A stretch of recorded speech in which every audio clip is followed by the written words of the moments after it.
L'équipe d'Espagne qui remporte la victoire face au Danemark, mais très franchement, ça ne m'intéresse pas. Ça ne m'intéresse pas tout simplement parce que moi, j'ai envie de revenir sur les déclarations du coach de l'équipe d'Espagne, sur les déclarations d'un certain joueur de l'équipe du Danemark, sur ce qu'il se passe actuellement avec Lamine Yamal. Parce que oui, Lamine Yamal, 17 ans, il fait trop peur. Il fait trop peur. Il fait peur à tout le monde. Il fait peur à un joueur comme Christiansen qui joue en première ligue. Il a peur. Il a peur. Et quand les joueurs ont peur de Lamine Yamal, qu'est-ce qu'ils font? Ils lui font des fautes. T'as des joueurs, les deux pieds levés. Les deux pieds levés, ils lui font un tacle. L'arbitre qui ne dit rien, qui stoppe juste le jeu et ça reprend. C'est pas normal. C'est pas normal du tout ce qui s'est passé hier. Et là, il va falloir mettre des sanctions. Et là, il va falloir parler parce qu'à un moment donné, nous, ça va se passer comme la saison passée. Quand on a perdu Gavi, la saison où on a perdu Ansu Fati, parce que je me souviens très très bien que c'était contre Retafe. Retafe, une des équipes de Liga qui est réputée pour être une équipe qui fait énormément de fautes, qui casse le jeu, qui casse le rythme du jeu par la faute. Et à cause de cela, on avait perdu Ansu Fati. Et j'ai même envie de dire, on l'a encore perdu actuellement. Parce qu'on ne sait pas encore aujourd'hui s'il est vraiment revenu à son niveau ou pas. Alors qu'il était considéré quand même comme étant une future superstar, un futur crack, pardon, dans ce football, dans cette génération-là. Donc maintenant, voilà, ce qui se passe avec Lamine Yamal, ça me fait peur. Ça me fait très peur. C'est pour ça que je suis très remonté aujourd'hui.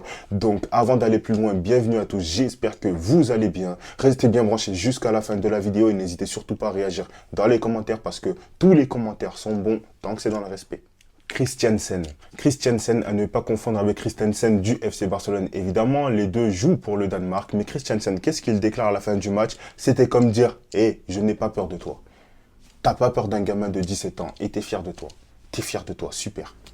Bien la mentalité, bien la mentalité. Alors, pour moi, voilà, il y a ce genre de joueur. Si, évidemment, Lamine Yamal est peut-être trop fort pour lui, il va l'accrocher, il va lui faire plusieurs petites fautes ou quoi que ce soit.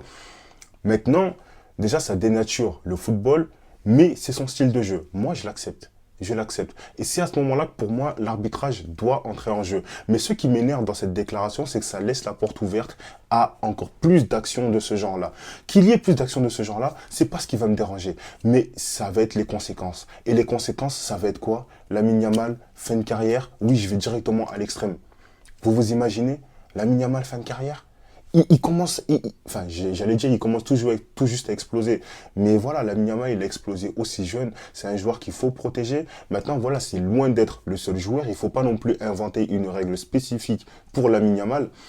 Mais voilà, ça va être de plus en plus compliqué pour Lamine Yamal parce qu'il va rencontrer de plus en plus ce genre de joueurs. Maintenant, moi, j'espère à l'avenir quand même une certaine évolution en termes d'arbitrage, que la FIFA va quand même va quand même mettre des sanctions sur certains joueurs, sur leur style de jeu. En fait, faut rappeler à l'ordre à un moment donné. Il faut rappeler à l'ordre. Faut pas oublier que ce sont des jeunes joueurs qui ont une famille aussi, qui veulent prendre soin de leur famille, qui profitent du football. Donc, à un moment donné, toi aussi, profite du football. Ok, accrochage de maillot, je suis d'accord. Ok, tu le ralentis, je suis d'accord. Maintenant, quand tu viens avec tes deux pieds levés pour le détruire, pour faucher le joueur, c'est quoi en fait? Tu veux le blesser 6 mois, 7 mois, fin de carrière? C'est un joueur qui nous divertit dans le football. Lamine Yamal, c'est ça en fait. C'est devenu un joueur qui arrive à nous divertir, qui arrive à nous faire profiter du football. Si Lamine Yamal se blesse, je vais être totalement dégoûté. Sachant qu'en plus, quand on voit le calendrier du FC Barcelone, ça va devenir de plus en plus compliqué. Ensuite, je vais quand même revenir sur les déclarations de Luis de la Fuente qui parle de Lamine Yamal. Il y a un journaliste qui lui pose la question. Lamine Yamal a été victime de plusieurs fautes et de coups de pied. Qu'en pensez-vous? Lui, il répond: comme disait un de mes amis, qu'est-ce que tu veux qu'il fasse? Qu'il t'embrasse, c'est le football de haut niveau. L'adversaire peut utiliser tous ses outils dans les limites de la loi. Je suis d'accord avec ce qu'il dit. Je suis d'accord avec ce qu'il dit. Mais tu peux pas aussi faire un message pour prévenir. Lamine Yamal, c'est un gosse. Il a 17 ans, il va grandir. Il va grandir à la dure, il n'y a pas de problème.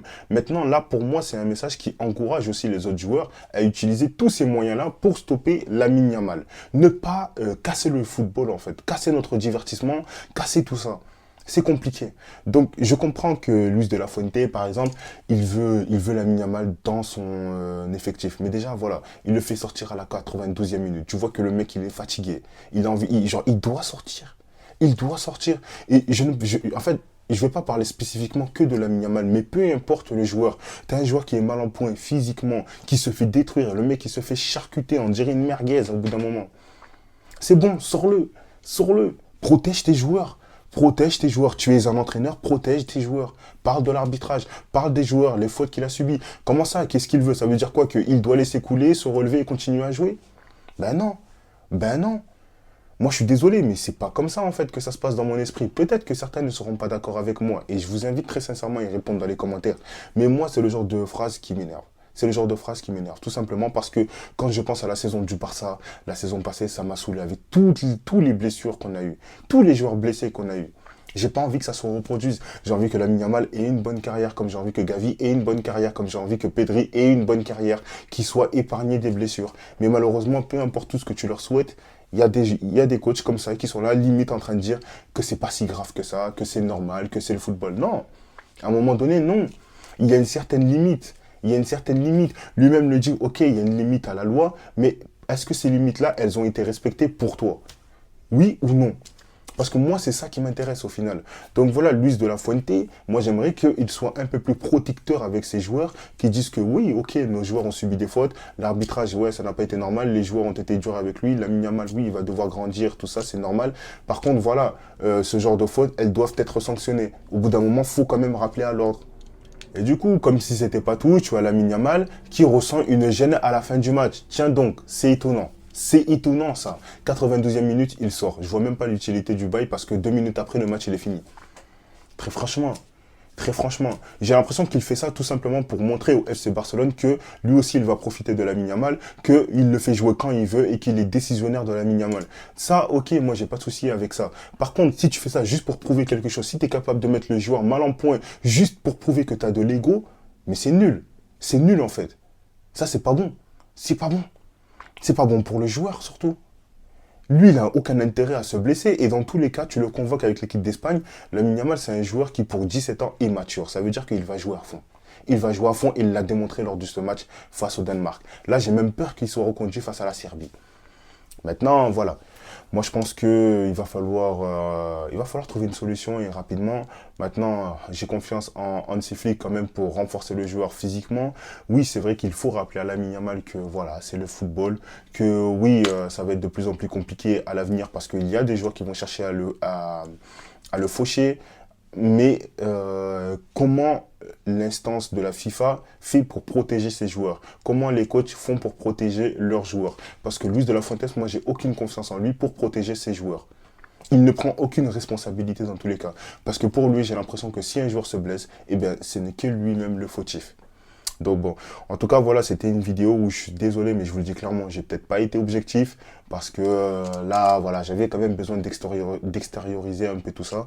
On se retrouvera très certainement dans une prochaine vidéo et je vous donnerai très certainement, pardon, des informations concernant l'évolution de Lamine Yamal. Est-ce qu'il est réellement blessé ou pas? On va suivre tout ça. En tout cas, restez bien branchés. Je vous préviendrai pour une prochaine vidéo. N'hésitez pas à vous abonner, à liker et à commenter surtout, c'est important.